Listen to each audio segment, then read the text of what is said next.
আসসালামু আলাইকুম। আপনাদের মাঝে নতুন একটা ভিডিও নিয়ে হাজির হয়ে গেলাম। একটা FRP লক খুলবো। সেটার মডেল হলো ভিভো Y02T। আমরা প্রথমে হলো ওয়াইফাই কানেকশনটা দিয়ে FRP লক আছে কি না সেটা আসলে চেক করে আপনাদের একটু দেখাইলাম। এখন হলো আমরা টকব্যাক ওপেন করব। টকব্যাক ওপেন করে হলো এল লিখবো। এল লিখলে দেখেন সার্চ বাটন আছে। সার্চ বাটনে গেলে এই যে দেখেন যে মানচিত্রের মতো যে জায়গা, এই জায়গাটা আসলে ক্লিক করতে হবে। ক্লিক করলে আমাদের ব্লাইন্ডলি যে কিবোর্ডটা আছে, ব্লাইন্ডলি কিবোর্ডটা ওপেন করতে হবে, যার জন্য আমাদের এগুলো নেক্সট দিতে হবে। এবং আমাদেরকে প্রথমে যে স্টেপ বাই স্টেপ কাজটা করতেছি সবাই আসলে একটু দেখবেন, দেখলে আপনারাও কাজটা করতে পারবেন। আমরা একের পর এক স্টেপ বাই স্টেপ যে সংকেতগুলা দিতেছে আমরা সেই সংকেত অনুযায়ী কাজটা করতেছি। সংকেত অনুযায়ী কাজটা করলেই আমাদের ব্রাইনলি যে কিবোর্ডটা আছে সেই ব্রাইনলি কিবোর্ডটা ওপেন হয়ে যাবে। দেখেন আমাদের মোবাইলেই নির্দেশনা দিতেছে যে আমাদের কি কি কাজ করতে হবে। সেই নির্দেশনা অনুযায়ী আমাদের কাজগুলোও করতেছি। তো করতে করতেই আমাদের দেখা যাবে ব্রাইনলি কিবোর্ডটা চলে আসবে। সেই ব্রাইনলি কিবোর্ডটা ওপেন করতে হবে। কাজটা আসলে একটু সময়ের ব্যাপার, যার জন্য আমাদের অবশ্যই একটু ধৈর্য ধরতে হবে। ধৈর্য ধরে কাজটা করতে হবে। তাড়াহুড়া আসলে কাজ তো না, যার জন্য তাড়াহুড়া আমরা আসলে কাজটা করতে পারবো না, যার জন্য ধীরে আস্তে।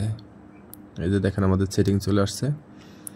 এখন হলো আমাদের যে টক ব্যাকটা ওপেন করা আছে সেই টক ব্যাকটা হলো অফ করে নেব। তার জন্য আমাদের ভলিউমের প্লাস এবং মাইনাস যে বাটনটা আছে সেটাকে আমরা দুটো একসাথে চাপ দিয়ে ধরে রাখবো, তাহলে আমাদের টক ব্যাকটা বন্ধ হয়ে যাবে। এখন আমাদের ব্যাক যেতে হবে এবং নিচে দেখেন এই যে ব্লাইন্ডলি ডিসপ্লে নামে যে অপশনটা আছে এখানে ক্লিক করার পরে এই যে আমাদের ঢুকে গেল অ্যাসেম্বলি মেনু। এটাকে অ্যাসেম্বলি মেনুটা ওপেন করে দিলাম। এখন এই যে দেখেন আমাদের আলাদা একটা অপশন পাইলাম, এখানে অ্যাসেম্বলিতে ক্লিক করলাম। ক্লিক করলে আমাদের চলে আসলো। এখন আমাদের কিবোর্ডে যেতে হবে এবং আমরা এখানে আসলে লিখবো যে ইজি শেয়ার। ইজি শেয়ারটা লিখে এটাকে আসলে আমরা একটু কপি করে নেব। এই কারণে যে এটার মধ্যে আমাদের 2বার বা 3বার ঢোকা লাগতে পারে, যার জন্য আমরা এটাকে আসলে কপি করে নিলাম এবং ইজি শেয়ারে আমরা হলো প্রবেশ করলাম। এটাকে আমরা ওই যে ফোন ক্লোনে ওপেন করলাম অ্যান্ড্রয়েড। দেখেন আমাদের এখন স্ক্যানিং অপশনটা চলে আসলো।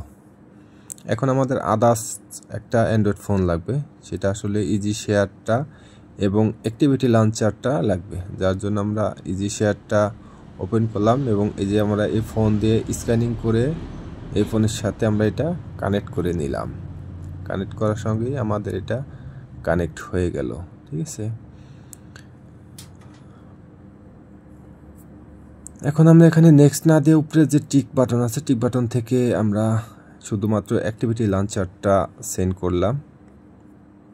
অ্যাক্টিভিটি লঞ্চারটা আমাদের শুধুমাত্র দরকার, এটাই আসলে আমরা প্রথমে এই মোবাইল থেকে অ্যান্ড্রয়েডের এই মোবাইল আমরা নিয়ে নিলাম। এখন আমরা অ্যান্ড্রয়েডের থেকে ওপেন করলাম। অ্যাক্টিভিটি লঞ্চারটা আমাদের ওপেন হয়ে গেল। এই যে একটু ধীরে ধীরে ওপেন হয়ে যাচ্ছে, একটু আমাদের ওয়েট করতে হবে, কারণ সফটওয়্যারের কাজ তো একটু স্লো হয়, যার জন্য আমাদের একটু ধৈর্য ধরে ওপেন করতে হবে।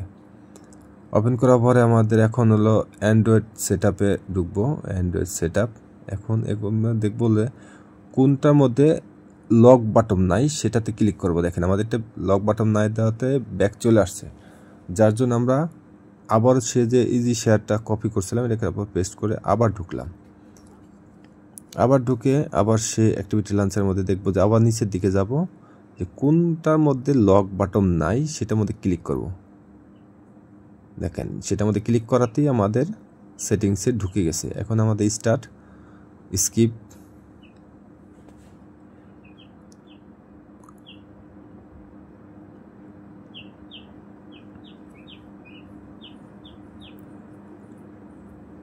এখানে আসলে আমাদের একটু সময় নেবে ফোনটা লোডিং হতে, গেট স্টার্ট ফোন রেডি হইতে, যার জন্য আমাদেরও একটু বসতে হবে। তারপর শুধুমাত্র শুধু নেক্সট দিতে হবে এবং যে গুগলে ক্লিক করলাম, আবারও সেই নেক্সট। এই দেখেন আমাদের ফোনে যে আরেকটা ফোন থেকে আমরা ঢুকবো, সেটা আসলে সিস্টেমটা চলে আসছে। এখন আমরা আদার্স ফোন থেকে গুগলে যাব। এই যে দেখেন আমরা গুগলে গেলাম এবং গুগলে যে সার্চ করবো হলো set up my device. Set up my ডিভাইসে লেখাটা লেখার পরে আসলে আমরা হলো দেখেন আমরা প্রথমে লিখতেছি যে সেট আপ মাই ডিভাইস।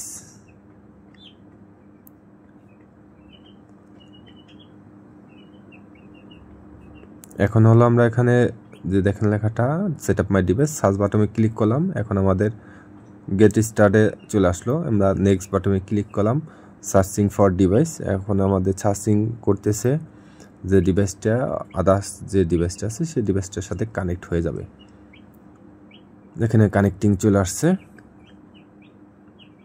এই যে দেখেন আমাদের এটা নেক্সট এখন দিব কপি। এই ফোনটা থেকে আদার্স যে ফোনটা আমরা নিছি, এই ফোনটা থেকে আমাদের গুগল অ্যাকাউন্ট বা আমাদের লক বাটন যা কিছু আছে সব কিছু আমাদের কপি হয়ে যাবে। আমাদের আদার্স যে মোবাইলটা আছে এই মোবাইলটার ভিতরে কপি হয়ে যাবে সব কিছু। দেখেন এই যে আমাদের এটা কপি হইতেছে, কন্টিনিউ সেট আপ। এই যে কপি। এখন আমরা ক্লিক করবো হলো ডু নট কপিতে, কারণ আমরা সম্পূর্ণ কপি করব না, আমরা শুধুমাত্র কপি করব জিমেল আইডিটাই এখন আমাদের চলে আসছে। আমরা এখন ক্লিক করবো হলো ডু নট কপিতে ক্লিক করলে আমাদের এটা চলে আসতেছে দেন গেটিং স্টার্ট ইনফরমেশন। এখন আমাদের ক্লিক শুধু অ্যাকসেপ্ট, স্কিপ।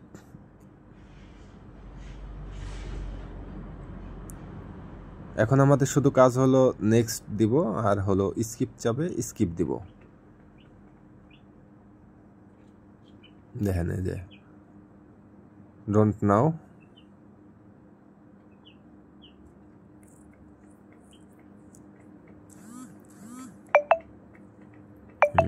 সেটআপটা আবার নতুন করে চলে আসছে, যার জন্য আবার আমরা সেটআপটা নতুন করে দিতেছি। শুধুমাত্র এখানে নেক্সট দিয়ে সামনের দিকে এগিয়ে যাব। সামনের দিকে এগিয়ে গেলেই আমাদের এটা আসলে কাজটা সম্পূর্ণ হয়ে যাবে।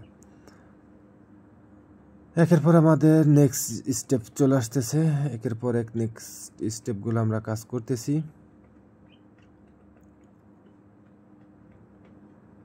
দেখেন এখন getting your staff do not copy next. এই দেখেন আমাদের জিমেল আইডিটা চলে আসছে আমাদের এই ফোনটাতে, ওই ফোনটা থেকে এই ফোনে আমাদের জিমেল আইডিটা চলে আসছে। এখন শুধু আমাদের মোড, নেক্সট, অ্যাকসেপ্ট, স্কিপ, শুধু এগুলো দিয়ে আমাদের সামনে এগিয়ে যেতে হবে। আমাদের এই কাজটা যখন সম্পূর্ণ হয়ে যাবে তখন আমাদের দেখা যাবে যে আমাদের ফোনটাও ক্লিয়ার হয়ে গেছে, কারণ আমাদের জিমেল আইডি লকটা সম্পূর্ণ ক্লিয়ার আমরা করে ফেলেছি। Next get started. দেখেন আমাদের সম্পূর্ণ কাজটা একদম কমপ্লিট হয়ে গেছে। এখন আসলে আপনাদের দেখাবো যে আমাদের ফোনটা আসলে অরিজিনালি কি ভিভো মোবাইলে কাজ করলাম না অন্য কোনো মোবাইলে কাজ করলাম সেটা আসলে একটু দেখাবো। যার জন্য আমরা প্রথমে ঢুকলাম সেটিংসে এবং নিচের দিকে গেলাম। নিচের দিকে যাওয়ার পরে আমরা দেখেন এই যে ভিভো Y02T এবং অ্যান্ড্রয়েড ভার্সন আছে কত 13, এবং আমরা ফোনটাও ঘুরিয়ে দেখাইলাম যে দেখেন আমাদের ফোনটাও মডেল অরিজিনালি ঠিক আছে।